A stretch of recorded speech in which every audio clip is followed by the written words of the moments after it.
Première question, le bilan spirituel. Le thème de l'année 2010, c'était la vie de consécration. Un bilan là-dessus. Voilà. Effectivement, le thème central de l'année 2010, c'était la vie de consécration, suivi de plusieurs thèmes.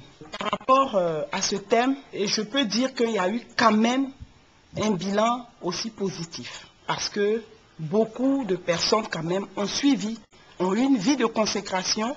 Beaucoup de personnes ont marché dans la sanctification.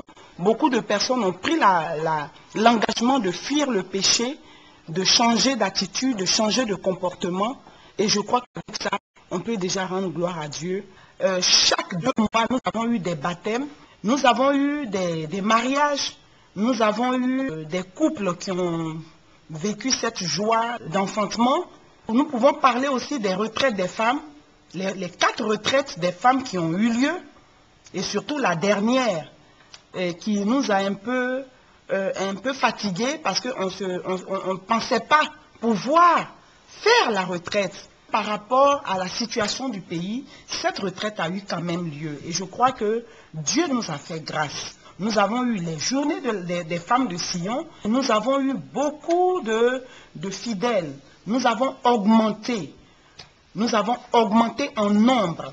Il y a eu des gens qui sont venus aux retraites, qui ont été marqués, qui ont été touchés par la parole. Certaines personnes qui sont venues aux journées des femmes, qui ont été marquées et qui ont décidé de rester avec nous. Comme la parole de Dieu le disait, ils étaient tous ensemble, partageant la parole de Dieu, et l'amour, l'union et la compréhension qui était au milieu d'eux a fait augmenter chaque jour de membres, et ils ont grandi. Parce que là où il y a l'Esprit de Dieu, là aussi il y a une croissance en nombre, une croissance spirituelle. C'est ça, Madame la Présidente, il y a eu la consécration. La consécration du temple El Béthel, je peux dire que c'est quelque chose de spécial.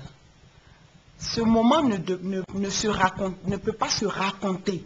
Je ne peux pas vous raconter véritablement ce que nous avons vécu ce jour-là, mais c'était un moment qui se vit. Nous avons vu la gloire de Dieu, nous avons vu le Seigneur en mouvement ce jour-là, nous avons vu des enfants de Dieu remplis de joie, remplis d'onction.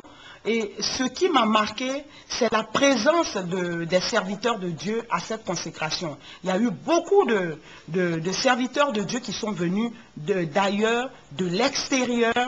Nous avons vu des autorités politiques qui sont venues nous soutenir. Et je crois que ça a été un moment merveilleux, un moment extraordinaire. Et je veux bénir le nom de Dieu parce qu'il nous a donné de pouvoir consacrer ce temple. Beaucoup ont bâti, mais jusque-là n'ont pas terminé. Mais nous avons bâti. Dieu nous a donné d'achever et d'aller jusqu'à la consécration. On va aller tout de suite aux actions sociales. Il y a eu beaucoup d'actions sociales de la Fondation vers les autres. Qu'est-ce que vous pouvez donner comme point là-dessus? Je veux d'abord vous demander de vous souvenir de cette vision des 3 camions chargés de riz que le Seigneur avait fait venir, pour lequel j'étais en train de distribuer, apporter du riz aux passants, apporter du riz à tous ceux qui venaient. Je crois que c'est cette vision qui est en train de s'accomplir lorsqu'on parle de l'action sociale.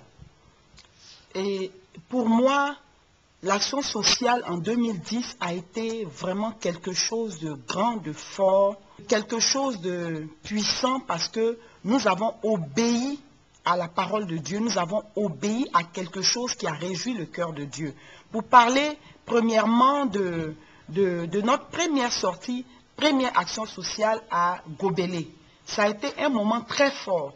Et tout ce quartier précaire de Gobelé a vu la gloire de Dieu. Il y a eu même des témoignages après notre passage où ces jeunes qui formaient la sécurité autour de nous ont eu du travail. C'est quelque chose de positif. Nous avons eu à donner des vêtements, des traités bibliques, la parole de Dieu qui a été annoncée par l'évangéliste Adama Maxime, qui était mon chef d'état-major et qui